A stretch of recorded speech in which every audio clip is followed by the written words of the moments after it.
여러분, 이번 시간에는 챕터 2 올바른 문장 보시겠습니다. 먼저 올바른 문장 쓰기에 앞서서 적절한 단어를 사용할 줄 아셔야 하는데, 우리가 일상에서 단어를 잘못 알고 사용하는 경우가 참 많이 있습니다. 그 단어 사용의 어떤 적확성이 대단히 중요합니다. 지금부터 같이 살펴보시겠습니다. 삭시입니다. 삭스는 어떤 물건이나 시설 따위를 이용하고 주는 돈입니다. 그러니까 차삭시입니다. 배삭, 비행기 삭시 되겠죠. 비행기 값, 차값이라고 해서는 안 된다는 얘기입니다. 그 다음 싣다입니다. 싣다는 목적어로 짐 따위의 명사를 수행합니다. 따라서 사람을 싣고 이렇게 쓸 수가 없어요. 사람이나 짐을 싣고, 이런 말은 잘못됐다는 얘기입니다. 왜냐하면 싣고가 목적으로 취할 수 있는 건 짐 따위죠. 짐을 싣는 건 말이 되지만 사람을 실을 수는 없으니까, 자, 이게 틀렸다는 겁니다. 그래서 사람을 태우거나처럼 쓰셔야 합니다. 그 다음 여지입니다. 여지는 어떤 일이 일어날 가능성이나 희망을 뜻합니다. 반면 여유는 시간적, 물질적 어떤 공간이나 또는 어떤 그 남음이 있는 상태를 말합니다. 예를 들면 시간적 여지라는 말을 쓸 수가 없다는 얘기죠. 시간적으로 남음은 여지가 아니라 여유입니다.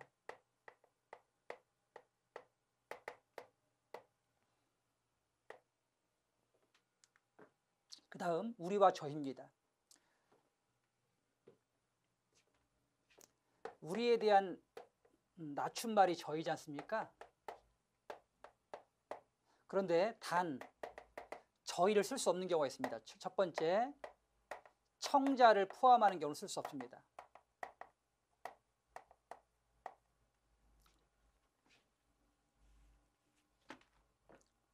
저희는 우리의 낮춤말이다. 하지만 청자를 포함하는 경우, 얘는 저희를 쓸 수 없습니다. 두 번째, 나라나 민족에도 저희를 쓸 수 없습니다. 이 두 가지 경우에는 저희를 쓸 수 없음을 알아두시면 좋겠습니다. 청자를 포함하는 경우는 이런 거예요. 어머니, 저희,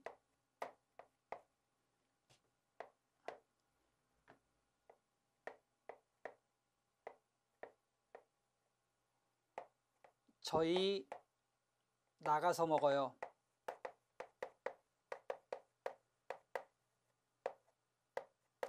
어머니에게 며느리가 밥을 밖에 나가서 먹자고 얘기를 하고 있습니다. 어머니, 저희 나가서 먹어요. 이러면 저희에는 어머니를 포함시켜버렸습니다. 그래서 이때는 저희가 아니라 우리로 바꿔주셔야 됩니다. 청자를 포함시킬 수 없습니다. 그리고 저희 나라, 이렇게는 쓸 수가 없다는 얘기입니다. 여러분. 나라는 겸양의 대상이 될 수 없습니다. 다음, 일체는 모두, 전부를 뜻하고, 일절은 전혀, 도무지를 뜻합니다. 그래서 안주 일절 이런 말은 틀린 말이죠. 안주 도무지, 안주 절대로 이런 뜻이니까 안주 일체가 안주 모두, 모든 안주는 다 된다. 안주 일체가 맞습니다. 그 다음 임대는 내 것을 빌려주는 것이고, 임차는 남의 것을 빌려 쓰는 것입니다. 그 다음, 자, 재원이란 말, 재원은 능력이 뛰어난 젊은 여자에게만 씁니다. 그래서 남자에게는 쓸 수 없다, 그죠? 예를 들면 누구누구 씨 사위는 훌륭한 재원이야, 이렇게 쓸 수가 없어요, 여러분. 재원은 여자니까 사위가 재원일 수는 없습니다. 그 다음 또 이렇게 여자에게만 쓸 수 있는 말이 재원 말고 또 뭐가 있어요? 나이, 여자 나이를 뜻하는 말이 있습니다, 여러분. 묘령, 묘령의 나이 또는 방년의 나이. 묘령, 방년은 모두 20세 전후를 말해요. 그래서 남자는 약관이라고 하셔야 되고요. 여자는 묘령 또는 방년이라고 하시면 됩니다. 그 다음 전개하다는 어떤 일을 시작하여 벌이다가 되겠고, 타개하다는 어떤 해결의 길을 열다의 뜻이 되겠습니다. 그 다음 접수하다와 제출하다인데요. 이 접수와 제출은 접수는 받는 사람이 쓰는 말이고 제출은 내는 사람이 쓰는 거예요. 그러니까 여러분들이 나중에 이제 공부 열심히 하고 이제 공무원 시험 보려고 원서를 뭐 하는 거예요? 여러분들은 원서를 제출하셔야 돼요. 원서 제출. 내는 사람이니까 제출. 반면 이제 행정기관의 그 담당 공무원은 원서를 뭐 하는 거예요? 접수, 받는 거죠. 그죠? 제출과 접수는 서로 상대 개념이다. 제출은 내는 사람, 접수는 받는 사람에게 쓰는 말입니다. 다르다는 같지 않다의 뜻이고요. 틀리다는 옳지 않다의 뜻입니다. 그래서 예를 들면 나는 네 생각과 나는 내 생각과 틀려 이렇게 쓸 수가 없다는 얘기죠. 왜냐하면 생각과 같지 않은 거지 옳지 않은 건 아니니까요. 그래서 생각과 달라가 맞습니다. 그 다음 흥행과 성행입니다. 흥행은 영화, 연극 따위가 널리 유행을 타다의 뜻이고요. 성행은 어떤 것이 매우 성하게 유행하다의 뜻입니다. 다음 이 두 번째 이제 올바른 표현 살펴보겠습니다. 더와 더 이상입니다. 더가 어떤 것보다 더의 뜻이니까 같은 뜻인 이상이 겹쳐 나타날 필요가 없습니다. 중복된 표현입니다. 그 다음 도착하다입니다. 도착하다는 이미 행동이 완료됐음을 나타내는 완료동사인데 뒤에 도착하고 있다라는 말은 보조용언인데 어떤 보조용언이죠? 진행을 나타내는 보조용언이에요. 그러니까 완료 뒤에 진행동사가 올 수 없습니다. 따라서 도착하고 있습니다는 틀립니다. 그냥 도착합니다. 그 다음 안절부절 못하다가 맞고 안절부절 하다는 틀립니다.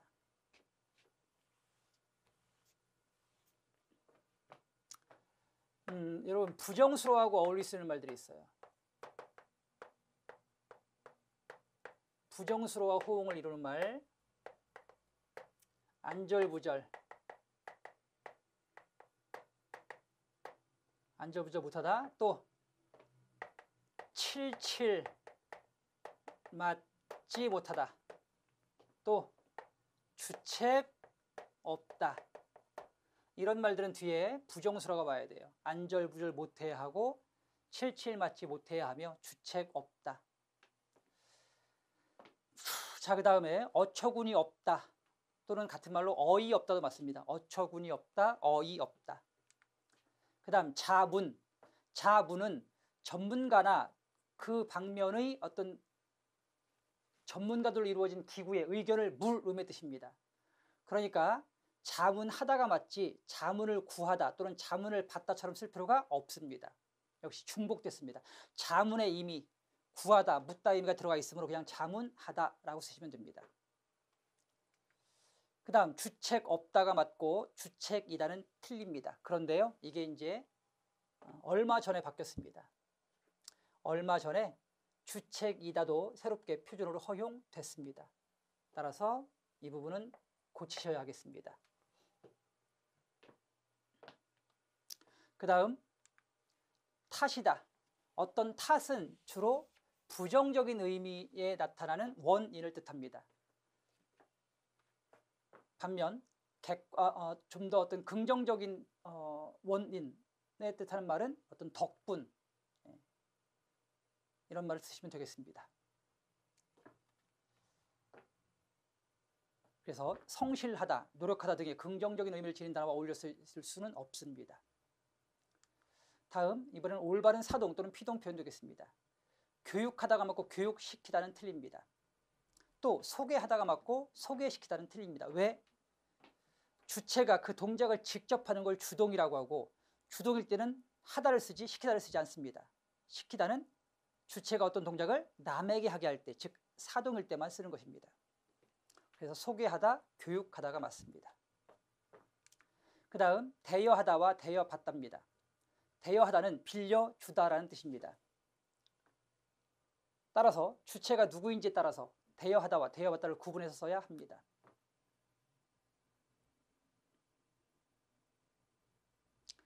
구청에서 책을 도서관에 무료로 대여했다. 주체가 구청이죠. 예, 그러니까 대여한 거고요. 그 다음 나는 도서관에서 책을 대여받았다. 이때는 주체가 나죠. 그렇죠? 예, 그러니까 대여받은 것입니다. 그 다음 박히다와 박이다입니다. 박히다는 두들겨 치거나 틀어서 꽂히게 하다.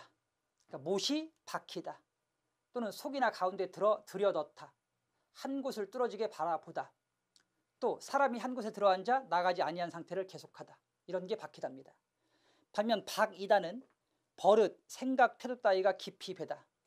손바닥, 발바닥 따위의 굳은 살이 박이다입니다. 그 다음 삭이다와 삭히다입니다. 삭이다는 먹은 음식물이 소화되다. 또는 긴장이나 화 따위가 풀리다. 삭히다는 김치나 젓갈 따위의 음식물을 발효시켜 맛이 들게 하다의 뜻입니다.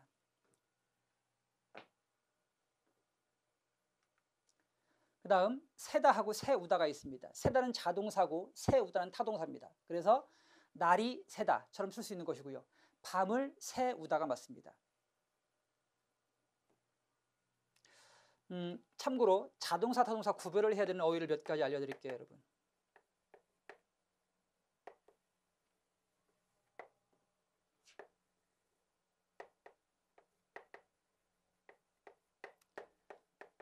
세다, 세우다.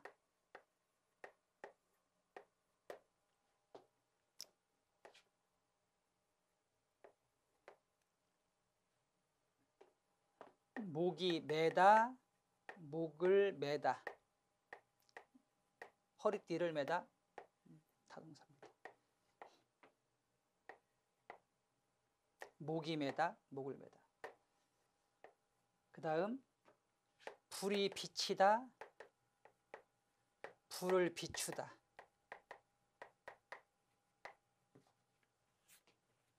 그 다음 꽃이 피다, 꽃을 피우다.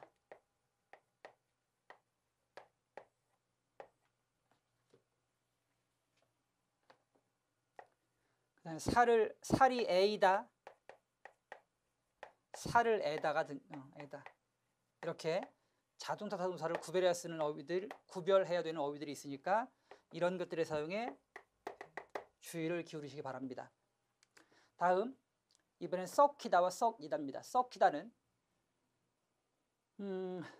유기물이 원래의 성질을 잃어 나쁜 냄새가 나고 형체가 뭉개지는 상태가 되다. 또는 재능 따위를 쓰이지 못하게 하다의 뜻이 되겠고요. 썩히다는 걱정이나 근심 따위로 마음이 아프게 되다의 뜻입니다. 그래서 부모님 속을 썩이다가 되겠습니다. 다음 적절한 접속사의 선택입니다. 먼저 앞문장과 뒷문장의 순접, 즉 순순하게 연결되는 경우를 순접이라고 합니다. 이때는 그리고, 그래서, 그러므로, 그러니, 따라서 등을 쓰시면 됩니다. 역접은 앞문장과 뒷문장이 서로 상반되게 연결되는 문장 관계를 말합니다. 그러나, 하지만, 그런데 등이 있습니다.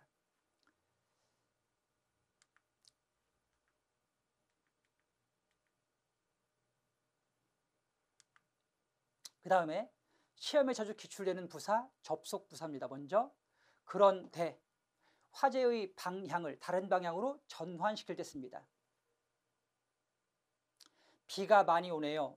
그런데 왜 우산을 안 가져왔어요? 전환됐죠, 그죠? 그 다음에 앞의 내용과 상반되는 내용을 이끌 때 씁니다. 체육 시간에 축구를 했다. 그런데 나는 의자에 앉아 있었다. 앞의 절과 상반되죠, 그렇죠? 그 다음 그러나 앞의 내용과 뒤의 내용이 서로 상반될 때 씁니다. 우리는 열심히 손을 흔들었다. 그러나 선수 중 아무도 돌아보는 사람이 없었다. 하지만도 마찬가지입니다. 그리고 단어, 구, 절, 문장 따위가 순순하게 병렬적으로 연결될 때 씁니다. 그래서 앞과 뒤가 원인과 결과, 즉 인과 관계에 의해서 이어질 때 씁니다.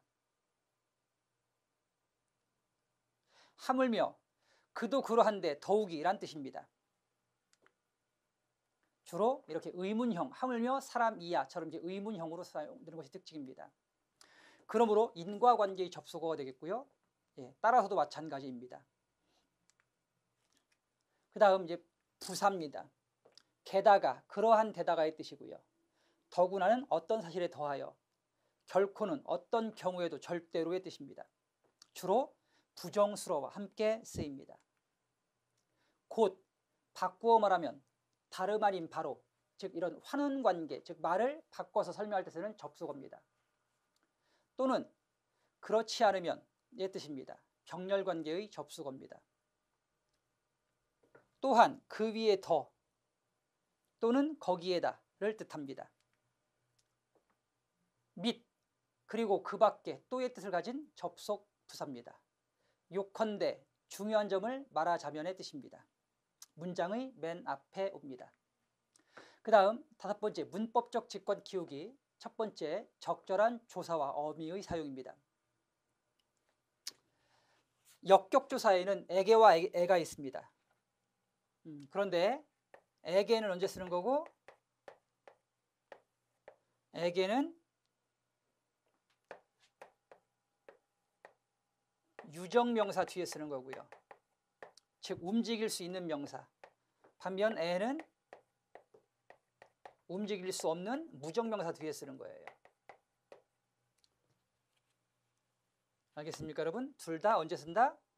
역격, 수여의 상황일 때 씁니다. 수여. 누구에게, 무엇에가 되겠습니다. 그래서 철수에게, 그리고 화분에가 되겠죠. 수여의 상황. 그런데 참고로 한하다란 말이 있어요. 한하다. 한하다라는 서술어는 앞에 뭐가 와야 돼요? 무엇에라는 조사가 와야 돼요. 무엇에 한하여.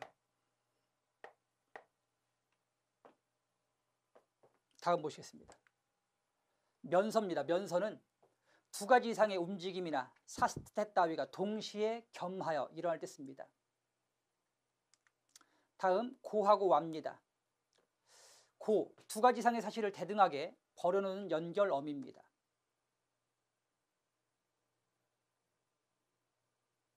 그 다음에 앞에 동작이 이루어진 그대로 지속되는 가운데 뒤에 동작이 다시 일어남을 나타내는 연결어미이기도 합니다. 와와 과. 다른 것과 비교할 때 쓰는 격조사입니다. 비교 부사 격조사.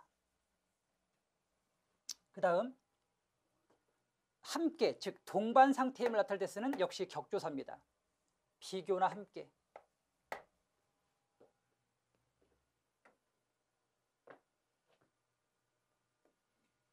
다음 보시겠습니다. 보다입니다. 보다는 서로 차이가 있는 것을 비교하는 경우에 쓰는 부사격 조사입니다. 내가 너보다 크다. 비교의 의미를 갖는 부사격 조사가 되겠습니다. 그런데 보다가 보다 멀리, 보다 빨리 이렇게 되잖아요. 그럼 이때 보다는 조사가 아닙니다. 왜냐하면 보다가 조사가 되려면 체언 뒤에 붙어야 돼요. 지금처럼 봐. 내가 너 보다. 너가 체언이니까 이때는 보다가 조사가 되는 것이 맞겠죠. 그렇지만 이때는 보다가 체언에 붙지 않고 뒤에 뭘 꾸며줘요? 멀리라고 하는 부사를 꾸며주죠, 여러분. 같은 부사를 꾸며줄 만한 부사밖에 없어요. 그래서 보다 멀리, 보다 빨리 이때보다는 부사가 되는 것이니까 같은 보다지만 두 가지의 차이점을 알고 계셔야 하겠습니다. 그 다음 은과 는입니다.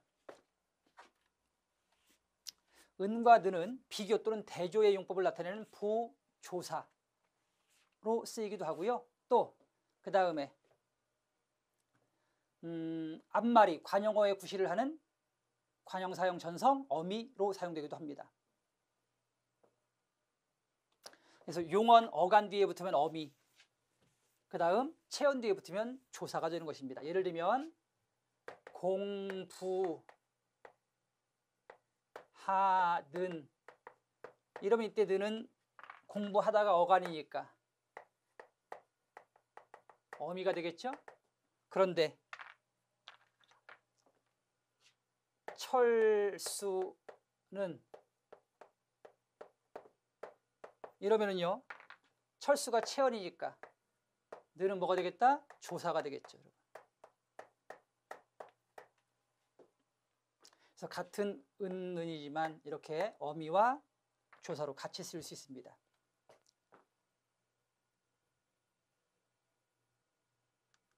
다음 이번엔 적절한 어미 사용입니다. 던은 과거에 직접 경험했던 사실을 전달할 때 쓰는 어미입니다. 드는 선택을 나타내는 연결 어미가 되겠습니다. 그 다음 대와 대. 자, 대는 뭐뭐 다고해의 준말이고요. 자, 그 다음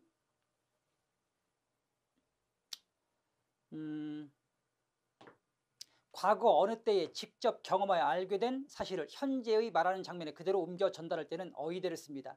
그가 그런 말을 하되 신부가 예쁘대 이렇게 신부가 예쁘대 이렇게.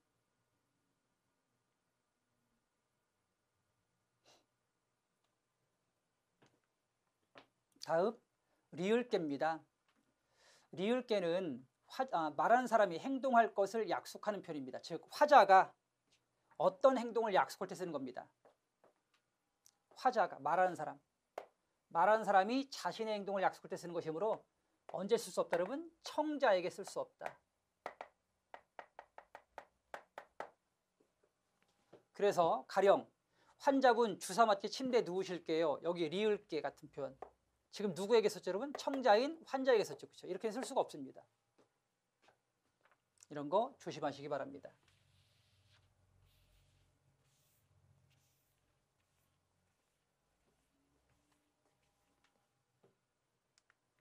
그 다음 필요한 문장 성분 갖추기입니다. 문장 성분은 주성분이 있고요.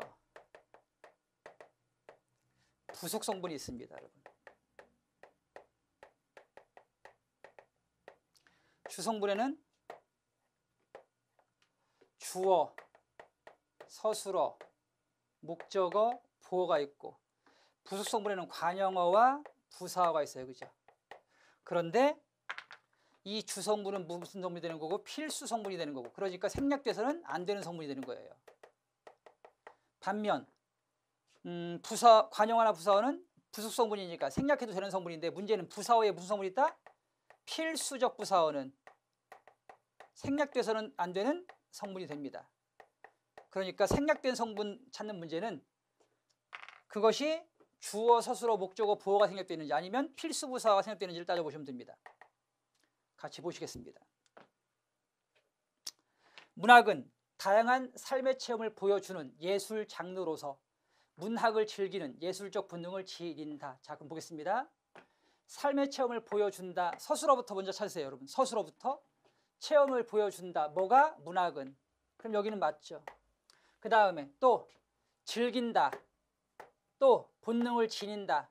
그런데 즐기고 본능을 지니는 게 문학일 수는 없겠죠. 문학은 무정물이니까. 따라서 앞에 뭐가 와야 돼요? 인간은 이라는 주어가 들어가야 합니다. 즉 필수성분 주어가 생략되어 있습니다. 다음 두 번째입니다. 인간은 환경을 지배하기도 하고 때로는 순응하기도 한다. 보세요. 지배하다 서술어. 누가? 인간은. 무엇을? 목적어. 그죠? 그럼 모두 갖추고 있습니다. 그 다음에 또 두 번째 문장입니다. 순응하기도 한다.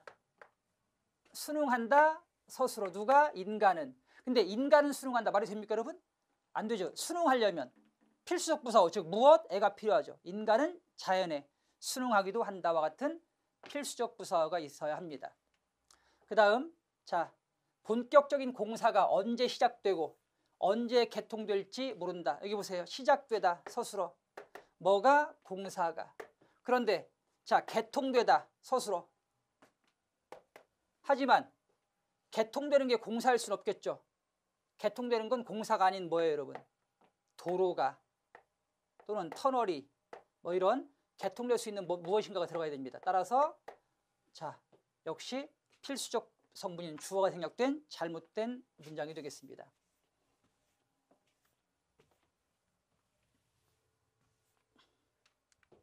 그 다음 이번에는 세자리 서술어입니다. 세자리 서술어는 앞에 주어, 목적어, 그리고 필수 부사어까지 요구하는 서술어를 말합니다.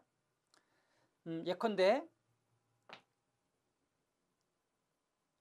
나누다. 나누다는 서술어 보세요. 나는 무엇으로 나눠야 되겠죠? 따라서 세자리 서술어입니다. 주었다. 나는 무엇을 누구에게 주었다. 받았다 마찬가지겠죠? 나는 누구에게 무엇을 받았다. 삼다 역시 앞에 주어가 있어야겠죠. 누구는 누구를 무엇으로 삼았다. 그 다음 말하다. 누가 누구에게 무엇을 말해야 되겠죠. 여기다. 누가 무엇으로 여기다. 그 다음 알리다. 누가 무엇을 누구에 알리다. 이렇게 앞에 주어, 목적어 외에 필수 부사어까지 필요한 이런 서술어들을 뭐라고 한다? 세자리 서술어라고 합니다.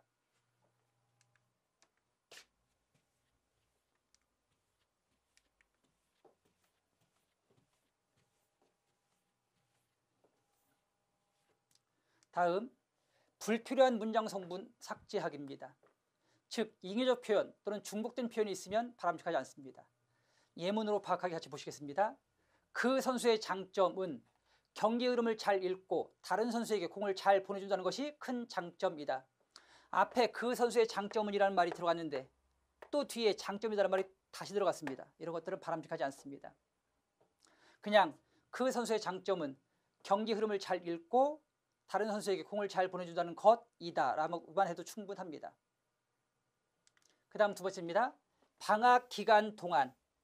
기간이란 말과 동안이란 말이 의미가 같습니다. 따라서 그냥 방학 동안 축구를 실컷 했다. 다음 요즘 같은 때에는 공기를 자주 환기해야 감기 안 걸리는 거야. 환기라는 말 속에는 공기라는 의미가 포함되어 있죠. 바꾸다 무엇을 공기를. 따라서 앞에 있는 공기를은 필요 없습니다. 그 다음 이번에는 성분끼리 자연스럽게 어울리는 것, 즉 이런 걸 성분 호응이라고 합니다. 먼저 주어와 서술어의 호응입니다. 해결책은 새로운 일자리를 만들어내는 데 달려있다. 여러분 해결책은이 주어인데 서술어는 뭐죠? 달려있다예요. 그럼 주어하고 서술어를 연결시켜 보세요. 해결책은 달려있다. 말이 안 되지 않습니까? 말이 안 된다는 얘기는 결국 호응이 적절치 않다는 얘기입니다. 해결책은 무엇이다. 이것이 적절합니다. 그래서 해결책은 새로운 일자리를 만들어내는 것이다가 맞습니다. 그 다음 이번엔 수식어와 피수식어의 호응입니다. 한결같이 어려운 이웃을 돕는 사람들이 많습니다. 한결같이가 수식어인데 이 수식어가 무엇을 꾸며주는지가 불분명합니다. 즉 한결같이가 어려운 이웃을 꾸며주는 것인지, 그러니까 한결같이 어려운 이런 사람을 돕는 사람이 많다는 뜻이지, 아니면 한결같이가 돕는을 꾸미는 것인지, 즉 어려운 이웃을 한결같이 돕는 사람들이 많다는 뜻인지 알 수 없습니다. 이렇게 수식어와 피수식어의 호응 문제가 생기면 의미가 불명확해질 수도 있습니다. 이런 경우에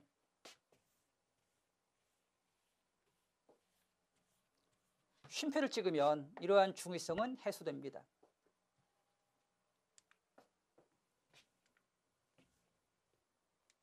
다음은 부사어와 서술어의 호응입니다. 동아리에 가입하기 위해서는 절대로 손으로 쓴 작품을 제출해야 합니다. 절대로 다음에 뭐가 와야 돼요? 부정수로가 와야 됩니다. 그러니까 절대로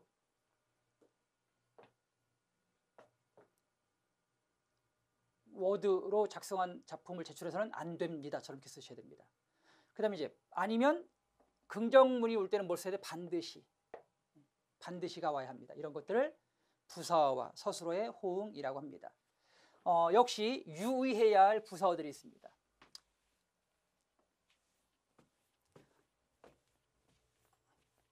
이렇게 문장 앞에서 문장 전체를 꾸며주는 부사어를 양태부사어라고 하는데요.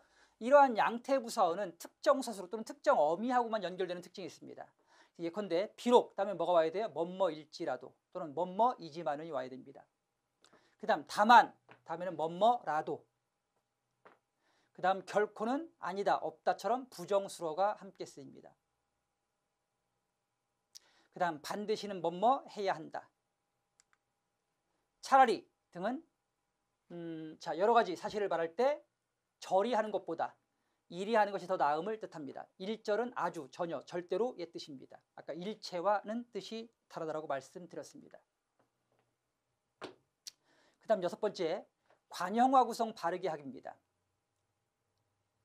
즉 한 문장에 관형어가 반복되는 것도 바람직하지 않습니다. 예문으로 파악하게 보시겠습니다. 모든 일에 가능한 최대의 노력을 기울여야 합니다. 이 경우는 자 보세요 여러분. 가능하다에 뭐가 붙었어요? 어간 가능하다, 니은 어미. 그럼 어미 니은이 붙으면 관형어가 되죠. 그런데 관형어 뒤에 뭐가 왔어요? 최대의라는 똑같은 관형어가 왔죠. 앞서 우리가 뭘 배웠어요 여러분? 관형어 뒤에 뭐 온다? 체언 오고, 체언 뒤에 주사 온다고 말씀드렸죠? 그리고 부사 다음에 뭐 온다? 용언 온다고 말씀드렸어요. 그래서 가능한 다음에 최대의라는 관형어가 온 건 잘못된 거고요. 뒤에 체언이 와야 되니까 가능한 한이란 말이 들어가야 됩니다. 한은 의존 명사입니다. 알겠어요? 예를 들면 개봉 후에는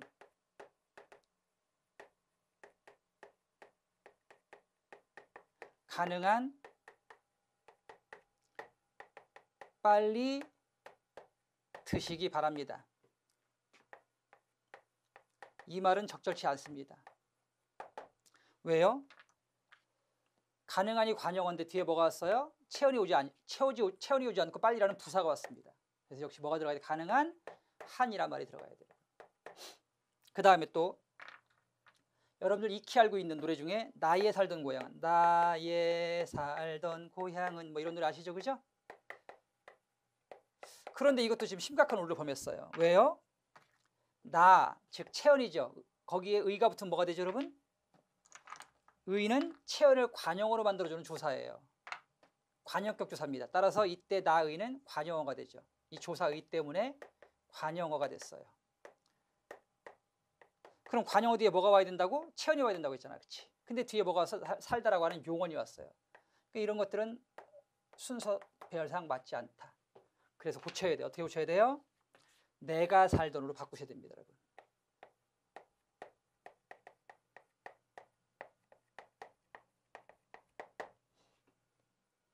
첫 번째 관형화 구성이었습니다. 두 번째 보시겠습니다. 유구한 빛나는 전통 문화. 여기도 어색하죠, 여러분? 왜? 유구한이 관형어인데 빛나는도 관형어죠, 그렇죠? 그래서 유구하고 빛나는 정도로 고쳐주시면 되겠습니다. 관형어 구성의 반복입니다. 다음 보시겠습니다. 이 수술은 후유증이 없는 관형어죠. 안전한 관형어, 고도의 관형어, 정밀한 관형어, 또 저렴한도 관형어, 파격적인도 관형어입니다.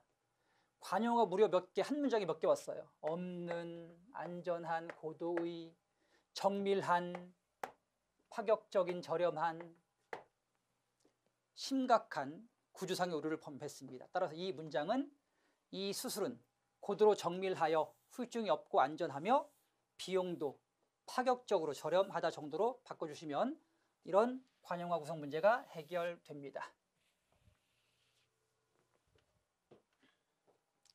다음 보시겠습니다. 자, 이번에는 명사화 구성입니다. 역시 같은 명사가 반복되는 것을 명사화 구성이라고 합니다. 그가 그 문제를 명쾌하게 해결할 것으로 예상되는 것이다. 것이 반복됐습니다. 그냥 그가 그 문제를 명쾌하게 해결할 것으로 예상된다만으로서도 충분합니다.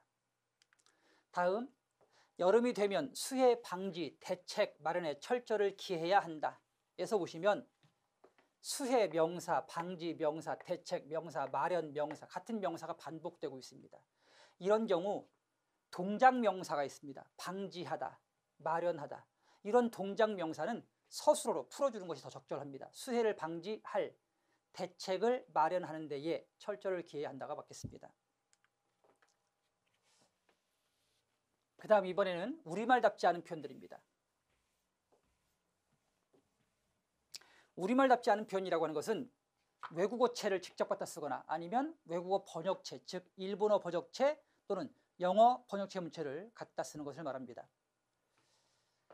조선은 태조 이성계에 의해, 자, 뭐뭐에 의해, 이거 자, 우리말 어법 아닙니다. 영어 바이를 직접 번역한 표현입니다. 태조 이성계가 건국했다가 적절합니다. 그다음 이 설문조사 결과는 청소년 언어 개선책을 시급히 마련해야 한다는 점을 말해주고 있다. 자, 여러분 보세요. 앞에 주어가 이 설문조사 결과는이죠. 그런데 말해주고 있다가 서술어예요. 설문조사 결과가 어떻게 스스로 말할 수가 있겠습니까? 우리 국어에서 이렇게 무정물이 능동수를 취할 수는 없습니다. 이거는 바로 영어어법입니다. 따라서 청소년 언어 개선책을 시급히 마련해야 한다는 점을 이 설문조사 결과에서 알 수 있다로 바꿔주시면 되겠습니다. 무정물이 능동수를 취하는 것은 영어 문체이다. 다음 보시겠습니다. 우리의 목표는 조국 통일에 있다. 무엇에 있다. 이것도 일종의 번역체 문체입니다. 그냥 조국 통일이다라고 하시면 됩니다. 그 다음 그에게 있어서, 자, 이것도 마찬가지. 그에게 있어서, 이것도 불필요한 표현입니다. 그냥 그에게 만으로 의미가 충분합니다. 그 다음 자, 현장에서 필요로 하는, 무엇을 필요로 하는, 이것도 역시 자, 번역체 문체입니다. 그냥 필요한이 적절합니다. 다음 이번 방학에 제주도를 방문할 계획을 가지고 있다. 계획을 가지고 있다. 이 부분도 자, 영어를 번역한 표현입니다. 따라서 그냥 제주를 방문할 계획이다 라고만 해도 충분합니다. 그 다음 영어 관용 표현을 번역한 아무리 뭐뭐해도 지나치지 않는다. 이것도 영어 관용 표현입니다. 적절치 않습니다. 반드시 강조해야 한다라고만 써도 충분합니다. 그 다음 그 사람은 선각자의 다름 아니다. 일본어 관용 표현입니다. 다름 아니다. 다름 없다가 적절합니다. 다음 주목에 갚하다. 역시 일본어 관용 표현입니다. 주목할 만하다. 그의 작품은 이런 점에서 주목할 만하다 정도로 쓰시면 됩니다. 그 다음 회의를 내일 10시에 갖도록 합시다. 회의를 10시에 갖다. 자, 시간을 갖다. 이거 영어 have를 직역한 것입니다. 회의를 10시에 합시다가 적절합니다. 그 다음 시험에 합격했다는 소식을 동생으로부터 전해들었다. 동생으로부터, 자, 영어 프롬이죠. 프롬을 직역한 표현입니다. 우리말어법에는 맞지 않습니다. 동생에게서가 더 적절합니다. 그 다음 우리 회사는 서울에 위치하고 있습니다. be located in을 직역한 것입니다. 그냥 우리 회사는 지금 서울에 있습니다가 맞겠습니다. 다음 공격 찬스가 주어지면 기민하게 행동해야 합니다. 공격 찬스 외국어 표현 그대로 쓰고 있고요. 그 다음에 무엇이 주어지다. 이것도 역시 번역체 문체입니다. 그래서 공격할 기회를 얻으면 이 적절하겠습니다.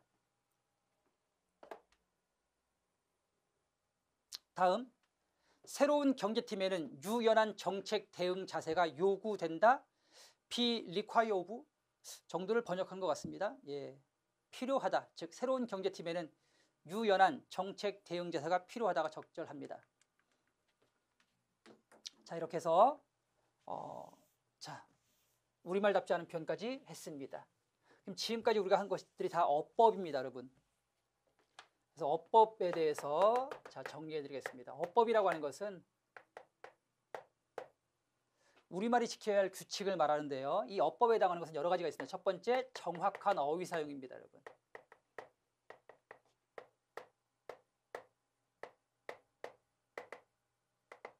두 번째, 바른 조사나 어미의 적절성.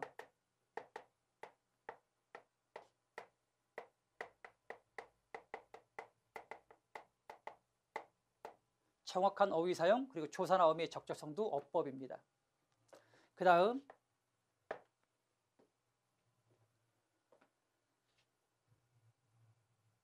이제 성분 간 호응 문제입니다, 여러분. 호응.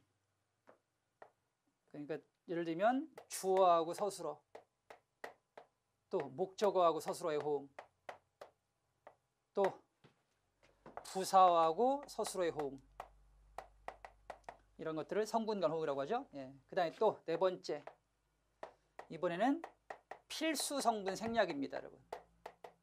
문장에서 꼭 필요한 주성분은 생략되어서는 안 됩니다.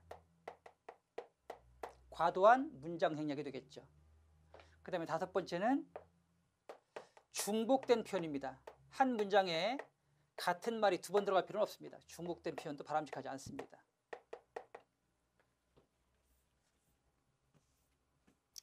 그 다음에 여섯 번째, 중의적인 표현도 적절치 않습니다, 여러분.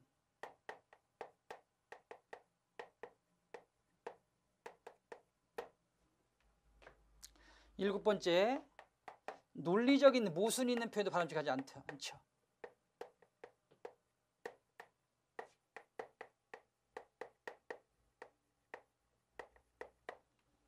그 다음에 여덟 번째, 지금 금방 한 무슨 문체? 번역체 문체. 외국어 번역체 사용도 우리말어법에는 맞지 않습니다. 그런데요,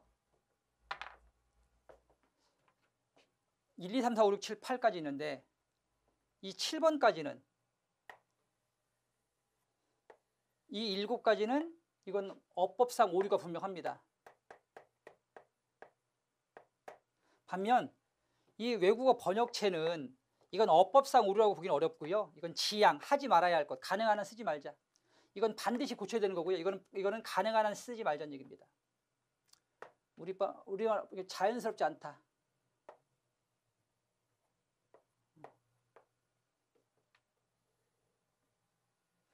이거 이제 부자연스럽다는 얘기죠.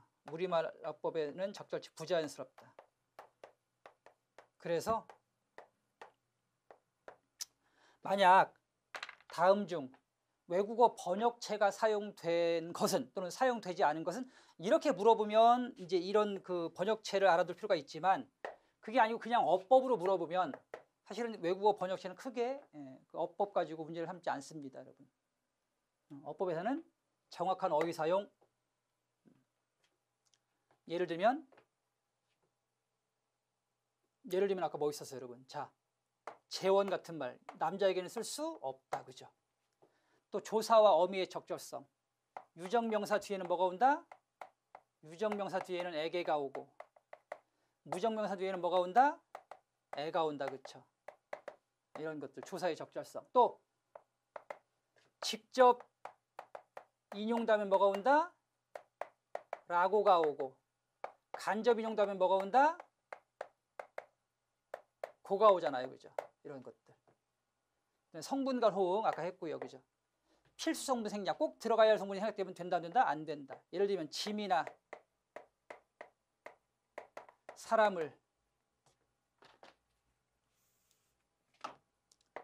사람이나 짐을 싣고, 이렇게 하면 이제 뭐가 안 돼요? 짐을 목적어, 싣다 서술은 말이 되는데 사람을 실을 수는 없으니까 이런 게 이제 뭐야? 사람에 대한 필수성분 목적어가 생략되어 있죠. 사람에 대한 서술어가 생략되어 있습니다. 필수성분 생략. 그 다음에 중복된 표현. 예를 들면 인구수, 인구하고 수가 같죠, 그죠? 예. 그 다음에 뭐 역전압, 이런 표현도 쓰지 말자는 얘기입니다. 그 다음 중의적인 표현, 두 가지 이상으로 해석되는 것들 쓰지 말자, 바람직하지 않다. 그 다음 논리적인 모순 있는 표현들이 있어요, 그렇죠? 예를 들면 뭐 피로회복제, 피로가 자 회복된다.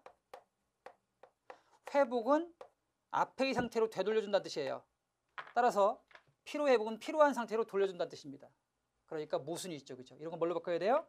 활력회복으로 바꿔야 돼요.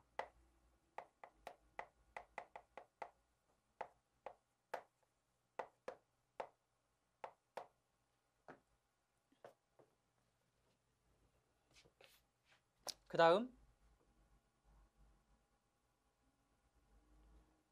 자, 예를 들면 또 화사한 회색무늬. 화사한과 회색무늬는 서로 어울리지 않죠, 그죠? 예, 그러니까 이런 것들이 논리적인 모순이 있다. 그죠? 그래서 이런 것들을 이제 오류, 어법에 맞지 않다라고 얘기를 하는 것이고요. 그다음 마지막으로 이제 부자연스러운 문장, 외국어 번역시는 가능한 한 쓰지 말자. 알겠습니까, 여러분? 예. 자, 여러분 이번 시간 이렇게 해서 외국어 번역체 표현, 그다음에 명사와 구성, 관용어 구성 바로잡기까지 했고요, 그죠? 예. 그다음 유의할 부사어, 그리고 중복된 표현, 그다음 필수성분 생략, 그리고 그다음 자 적절한 어미 사용, 그리고 조사 사용, 그다음에 정확한 어휘 사용까지 이번 시간 했습니다. 이런 걸 문법적 직관 키우기라고 합니다. 자, 여러분들은 국어 화자이기 때문에 무국어에 대한 직관적 능력을 갖고 있긴 해요. 그렇지만 좀 더 어떤 세밀한 직관적 능력을 키우기 위해서 이런 관련 문제들을 끊임없이 풀어보는 것이 굉장히 중요합니다. 다음 시간에 기출문제를 통해서 이런 어법 문제 상세히 짚어드리도록 하겠습니다. 여러분 수고하셨습니다. 감사합니다.